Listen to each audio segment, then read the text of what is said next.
Channel. आज मेरा subscriber ने एक क्वेश्चन किया था कि मैम हम कई बार बैक क्रॉस या फ्रंट क्रॉस को आधा इंच बढ़ाकर लेते हैं या 1 इंच बढ़ाकर लेते हैं, तो ये बड़ा कंफ्यूजिंग है। तो आप बताइए कि एक्चुअल में कितना हमें लेना चाहिए। तो जो मैं फॉर्मुला बताऊंगी सभी लोग अपने शोल्डर के हिसाब से ही इसको अप्लाई करेंगे। अब मान लीजिए मैं एक एग्जांपल ले लेती हूँ। मेरा शोल्डर 15 है। सबसे पहले हमने शोल्डर को हाफ कर लेना है। शोल्डर को डिवाइड किया 2 से तो 7.5 इंच आया। अब अगर आपका नेक कॉलर वाला है या फिर शॉर्ट नेक है, शॉर्ट नेक का मतलब है कि 1 से 4 इंच तक का है, जिसमें हम पूरा शोल्डर ही लेते हैं। इतना अगर आपका बैक नेक है तो आपने बैक क्रॉस कहां लेना है, जितनी लाइन है मेन लाइन पर ही लेंगे। मेन लाइन पर ही हमने बैक क्रॉस लेना है और जो फ्रंट क्रॉस है वो हाफ इंच लेस करके लेना है। जैसे अब इस नेक में हमारा शोल्डर 7.5 इंच ही आएगा और कॉलर वाले पर आधा इंच बढ़ाकर आता है, तो आपने उसी पर लेना है।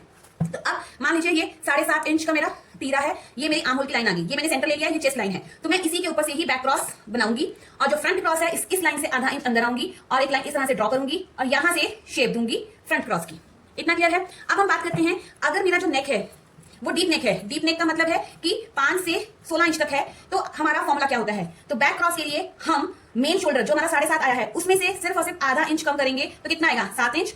फ्रंट क्रॉस में हम 7.5 में से 1.5 इंच, मतलब जितना भी आपका शोल्डर होगा उसमें से 1.5 इंच कम करना है और बैक क्रॉस के लिए भी जितना आपका शोल्डर होगा उसमें से आधा इंच कम करना है, उतना ही हम अंदर आ सकते हैं। तो 7.5 में से अगर मैं 1.5 इंच माइनस करूंगी तो 6 इंच तक ही मैं फ्रंट क्रॉस अंदर ले सकती हूँ। कैसे? अब मान लीजिए मेरा जो शोल्डर है वो 7 इंच का है, तो 7 इंच तक हम बैक क्रॉस ले सकते हैं। तो मैंने यहीं पर यहां से शेप दे देनी है और फ्रंट के लिए आधा इंच अगेन अंदर आऊंगी, लाइन ड्रॉ करूंगी और इस तरह से मैंने फ्रंट क्रॉस देना है। अब अगर मेरा शोल्डर 6.5 इंच हो जाता है तो बैक क्रॉस कहां तक मैं ले सकती थी, 7 इंच तक ही ले सकती थी। तो मुझे क्या करना पड़ेगा, यहां से आधा इंच 7 बनाने के लिए आधा इंच बाहर आना पड़ेगा। तो आधा इंच में बाहर आऊंगी और इस तरह से लाइन ड्रॉ करूंगी और बैक क्रॉस मैं इस पर दूंगी और जो फ्रंट क्रॉस है वो जो मैंने ये लाइन लगाई हुई है 6.5 इस पर ही लूंगी।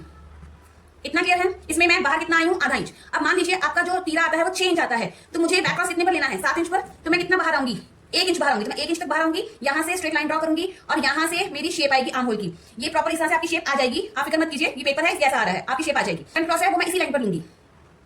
क्लियर है।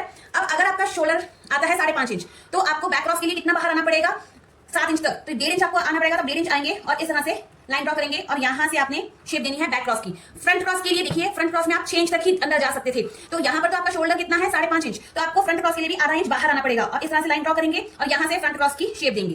अब बाई चांस किसी का शोल्डर 5 इंच आ जाता है, जो है नहीं, मैं एक एग्जांपल के तौर पर समझा रही हूं, तो यहां पर हमने 2 इंच बाहर आना है और इस तरह से लाइन ड्रॉ करनी है और आप इस तरह से शेप दे देंगे यहां से। और फ्रंट क्रॉस के लिए 5 से 6 बनाने के लिए हमें 1 इंच बाहर आना पड़ेगा, 1 इंच बाहर आएंगे और लाइन ड्रॉ करेंगे और इस पर हमने फ्रंट क्रॉस की शेप दे देनी है। ये होप आपको भी टॉपिक क्लियर होगा। Thank you.